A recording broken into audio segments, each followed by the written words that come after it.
इस एपिसोड में हम देखते हैं कि फैंग को लेकर जियानन के दिमाग में कई सारे सवाल आ रहे थे। उसे यकीन था कि अजू कभी उससे झूठ नहीं बोलेगा, इसीलिए जियानन अजू के पास जाता है। जियानन उससे पूछता है कि उसने किडनैपर्स को पैसे देने की बजाय उनके साथ लड़ाई क्यों की थी। अजू को इस बारे में कुछ पता नहीं होता, इसलिए जियानन फैंग से मिलने का डिसीजन लेता है। फिर वो अजू से फैंग की पर्सनैलिटी के बारे में पूछता है। नेटवर्क प्रॉब्लम के बहाने से फैंग तियान को अपने रूम में बुला लेती है। फैंग उससे बात करना चाहती थी। फैंग की रिक्वेस्ट करने पर तियान मान जाती है। अब तियान फैंग से नाराज नहीं होती, पर फिर भी फैंग उसे अपने सुपर पावर के बारे में एक्सप्लेन करती है और बिना बताए उसे छोड़कर जाने के लिए सॉरी कहती है। तियान ने भी एलन की तरह फैंग को हर जगह ढूंढा था। एट लास्ट उसके ना मिलने पर उसे मरा हुआ समझ लिया।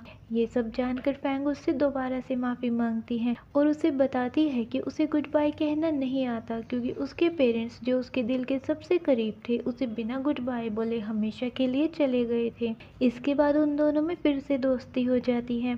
फिर फैंग एलन से मिलती है, लेकिन जियानन उन दोनों को देख लेता है और अजू से पूछता है कि मिंगजू का बॉयफ्रेंड फैंग के साथ क्या कर रहा है। अजू कहता है कि तुम्हारे और फैंग के बीच की कुछ बातें मेरे लिए अभी एक राज है। फैंग एलन से कहती है कि वो उसे छोड़कर इसीलिए गई थी क्योंकि उनका रिलेशनशिप टॉक्सिक बनता जा रहा था। एलन उसे वक्त नहीं दे पा रहा था, साथ ही एलन का इन्वेस्टर के साथ भी अफेयर था, जिस वजह से फैंग उससे काफी ज्यादा नाराज हो गई। एलन फैंग से कहता है कि जाने से पहले कम से कम एक बार तो इन सब का रीजन पूछ लेती। एलन फैंग को बताता है कि वो दिन रात मेहनत इसीलिए करता था ताकि उसे एक अच्छी लाइफ दे सके, उसकी हर एक जरूरत को पूरा कर सके। फैंग को ये बात तब रियलाइज हुई थी जब उसने एलन को छोड़ दिया था और उसके बाद काम करना शुरू किया था। फैंग एलन से कहती है कि वो अब उससे प्यार नहीं करती, इसलिए उन्हें अपनी पिछली बातें भुलाकर आगे बढ़ना चाहिए। फैंग एलन को अपनी फैमिली के बारे में बताने वाली होती है, तभी जियानन उसके पास आ जाता है और उसे कहता है कि तुम मेरी मंगेतर हो, मुझे बिना बताए किसी लड़के से बात करना बिल्कुल गलत है। फिर जियानन एलन पर भी रोब झाड़ता है। जियानन का बर्ताव देखकर फैंग एलन से कहती है कि हम किसी और दिन बात करेंगे। एलन भी खुश होकर वहां से चला जाता है। एलन के जाने के बाद जियानन कहता है कि एलन काफी ज्यादा रूड लड़का है, इस तरह के लड़के कभी किसी लड़की की रिस्पेक्ट नहीं करते, इसलिए इससे दूर ही रहना। तब फैंग जियानन को अपने साथ लेकर चली जाती है। उसका रूम देखकर जियानन कहता है कि तुम तो काफी अमीर हो, और फिर वो उसके बेड पर लेट जाता है और कहता है कि मेरे लिए भी एक ऐसा पीस लेकर आना। जियानन की हरकतें देखकर फैंग उसे बाहर आने के लिए कहती है, जिसके बाद फैंग जियानन को टाइटली हग कर लेती है। जियानन भी उसे हग करने लगता है, लेकिन तभी फैंग पीछे हट जाती है। ये देखकर जियानन कहता है कि तुम मेरा एडवांटेज क्यों ले रही थी, क्या ये सही बात है?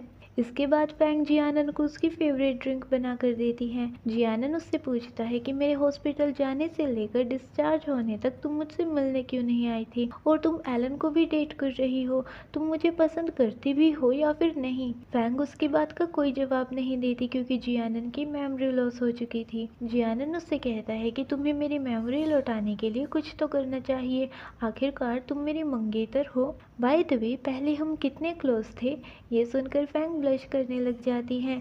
उसे ब्लश करता हुआ देखकर जियानन भी स्माइल करता है और उसके चिक्स खींचता है। इधर हाओयन मिसलू को डिनर पर इनवाइट करता है, लेकिन मिसलू कहती है कि उसे जरूरी काम है, इसलिए वो नहीं जा सकती। हाओयन को फिर से निराश होना पड़ता है, लेकिन इसके बाद मिसलू जियानन के लिए खाना बनाती है। वे सब जियानन का इंतजार कर रहे थे। आंट लू कहती है कि शायद जियानन आज बाहर ही डिनर करके आएगा, क्योंकि वो कभी इतना लेट नहीं होता। ये सुनते ही अजू खाना खाना शुरू कर देता है।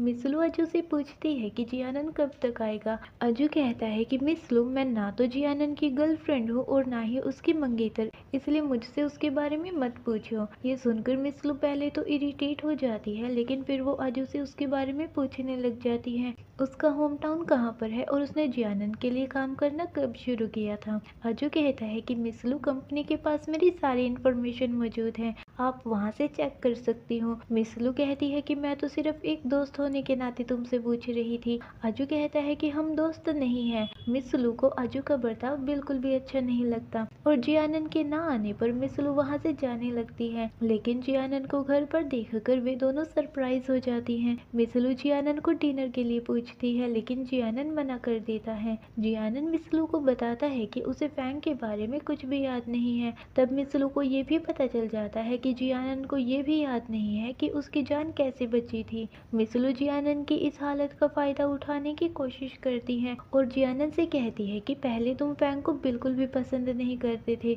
इसलिए उसे भूल जाना ही अच्छा होगा। तभी वहाँ पर अजू आ जाता है और कहता है कि मिसलू फैंग के बारे में उल्टा सीधा बोलना बंद करो। जियानन के सामने अपनी इंसल्ट होती देखकर मिसलू को गुस्सा आ जाता है। जियानन उनके झगड़े को वहीं रोक देता है और मिसलू को घर भेज देता है। जियानन समझ जाता है कि मिसलू फैंग को पसंद नहीं करती, इसलिए उसे कुछ भी पूछना बेकार है। अगले दिन जियानन एरिंग के स्टूडियो जाता है और उस पर गुस्सा करता है कि एरिंग उसका अच्छा दोस्त है, फिर भी वो उससे मिलने नहीं आया और जियानन को यही शिकायत फैंग से भी होती है। जियानन एरिंग से पूछता है कि वो फैंग से कैसे मिला था। एरिंग उसके सवाल से सरप्राइज हो जाता है। तब फैंग एरिंग को बताती है कि जियानन अपनी मंगेतर को ही भूल गया है। ये सुनकर एरिंग जियानन से कहता है कि तुम सबसे पहले फैंग के प्यार में पड़े थे। फैंग का नंबर लेने के लिए तुम मेरे आगे पीछे घूमते थे और उसके करीब आने के लिए तुमने काफी ज्यादा ट्रिक्स भी यूज की थी। ये सुनकर भी जियानन को कुछ भी याद नहीं आ रहा था और फैंग भी सीरियस दिख रही थी, वो भी कुछ भी बोल नहीं रही थी। जियानन उससे सवाल करता है कि क्या तुमने एंगेजमेंट करने के लिए मुझे सीड्यूस किया था। ये सुनते ही फैंग उसे स्टूडियो से बाहर निकाल देती है। इसके बाद जियानन रेस्टोरेंट पहुंच जाता है, जहां पर वो नोटिस करता है कि शेफ उससे नाराज है। जियानन फैंग से कहता है कि तुम इतने गरीब हो कि तुम्हें 2 जॉब्स एक साथ करनी पड़ती है। ये सुनते ही फैंग उसे वहां से भी निकाल देती है, लेकिन जियानन को ये सीन कुछ जाना पहचाना सा लग रहा था। इधर जिमी तियान से कहता है कि अगर वो ऑफिस के बाद फ्री है तो वो उसके साथ बाहर घूमने जाएगा, लेकिन तियान को अपने दोस्तों के साथ बाइक रेसिंग के लिए जाना था, इसलिए वो जिमी को मना कर देती है। जिमी उसे रेसिंग पर जाने से मना करता है और कहता है कि इटली में कार रेसिंग के दौरान कई कार्स के एक्सीडेंट हो गए थे, इसलिए तुम भी ये रेसिंग का प्लान छोड़ दो और मेरे साथ डिनर पर चलो। तियान को जिमी की बात में कोई लॉजिक नहीं लगता और वो किसी डेकोरेटेड और लग्जरीज रेस्टोरेंट में नहीं जाना चाहती थी, बल्कि उसकी दिलचस्पी तो हॉट पॉट रेस्टोरेंट में थी। तियान के मना करने पर जिमी उदास हो जाता है। जिमी के उदास चेहरे को देखकर तियान कहती है कि वो अपने दोस्तों के साथ किया हुआ प्रॉमिस नहीं तोड़ सकती, इसीलिए वे किसी और दिन डिनर के लिए जाएंगे। ये सुनकर जिमी खुश हो जाता है और वहाँ से चला जाता है। तियान की कलीग्स उसे हैरानी से देखने लग जाती है। तियान उनसे पूछती है कि क्या उसके चेहरे पर कुछ लगा हुआ है। ये सुनते ही वे अपना काम करना शुरू कर देती हैं। जिमी को पता चलता है कि तियान के फ्रेंड फई के फादर का ऑपरेशन होने वाला है और तियान ने सारा खर्च उठाने की जिम्मेवारी ली है और आने वाली 22 तारीख तक उसे और फई को सारा कर्ज भी चुकाना है। अगले दिन तियान हॉस्पिटल में जाती है। फई उसे थैंक यू कहता है क्योंकि उसकी डैड के ऑपरेशन का और हॉस्पिटल में रहने तक का खर्च दे दिया गया है। तियान कहती है कि ये सब मैंने नहीं किया। फई कहता है कि फिर ये तुम्हारी किसी फ्रेंड ने किया होगा, क्योंकि इतना अमीर फ्रेंड मेरा तो नहीं है। इसके बाद तियान अपना हैकर का दिमाग यूज करके पता लगा लेती है कि उसके दोस्त की हेल्प जिमी ने की है। तियान जिमी को डिनर पर इनवाइट करती है और उसके दोस्त की हेल्प करने के लिए उसे थैंक यू कहती है।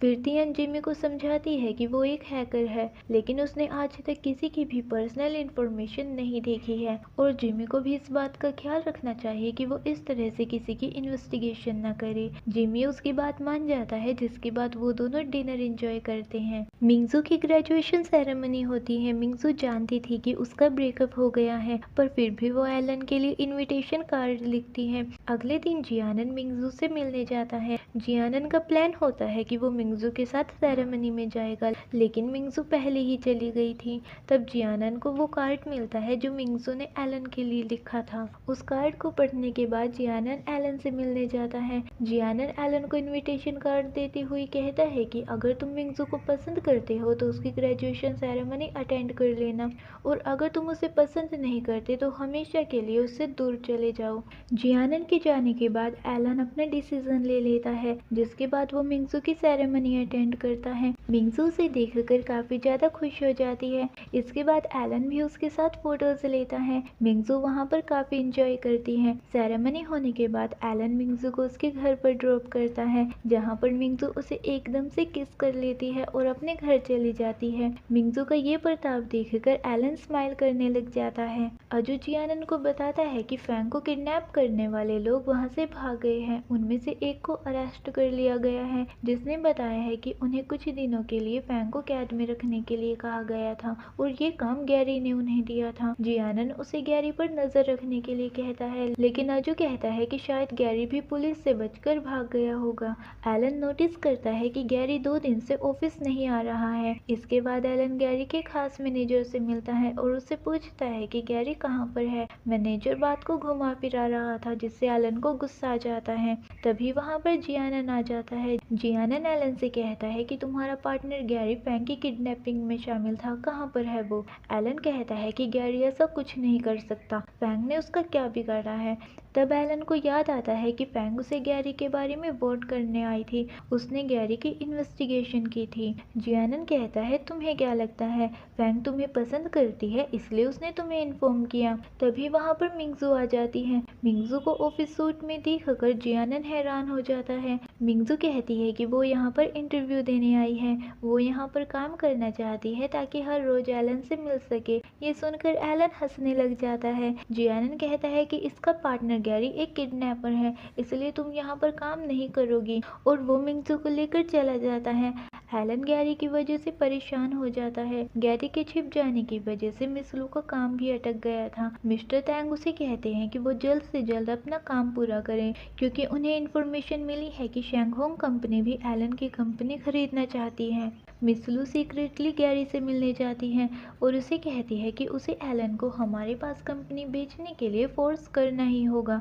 गैरी कहता है कि एलन शैंगहोंग कंपनी के मिस्टर वू के साथ डील करने वाला है और उनका प्लान तुम्हारे प्लान से भी ज्यादा बेहतर है। अगर तुम्हें कंपनी चाहिए तो जितनी जल्दी हो सके मेरे शेयर्स खरीद लो, वरना बाद में पछताते रहना। मिस लू ने एरी टीम को शैंगहोंग कंपनी में जाते हुए देखा था। उसे फैंग और शैंगहोंग कंपनी के बीच में कोई कनेक्शन लग रहा था। इधर एलन फैंग से मिलकर इस बात को क्लियर कर लेता है कि गैरी ने ही फैंग को किडनैप करवाया था।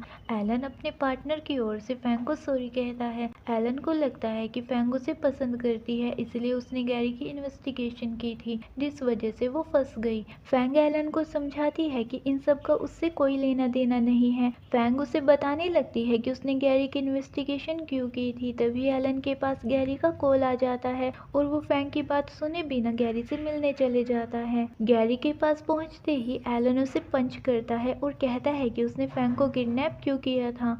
गैरी गुस्से में उसे कहता है कि फैंग तो बिल्कुल ठीक ठाक है, लेकिन तुम्हारी वजह से मुझे कर्जदारों से छिपना पड़ रहा है। अगर कंपनी पहले ही बिक गई होती तो ये सब नहीं होता। एलन कहता है कि तुम बिल्कुल बदल गए हो गैरी, तुम इतना नीचे कैसे गिर सकते हो। ये सुनकर गैरी कहता है कि पैसों ने मुझे बदल दिया है। एलन जल्द से जल्द अपनी कंपनी बेचो, अदरवाइज मुझे अपने शेयर्स बेचने पड़ेंगे। और गैरी एलन को 2 दिन का टाइम देकर चला जाता है, जिस वजह से एलन परेशान हो जाता है। फ्रेंड्स, अगर आपको ये वीडियो अच्छी लगी है तो मेरे चैनल को सब्सक्राइब कर दीजिए और वीडियो को लाइक कर दीजिए। Thank you.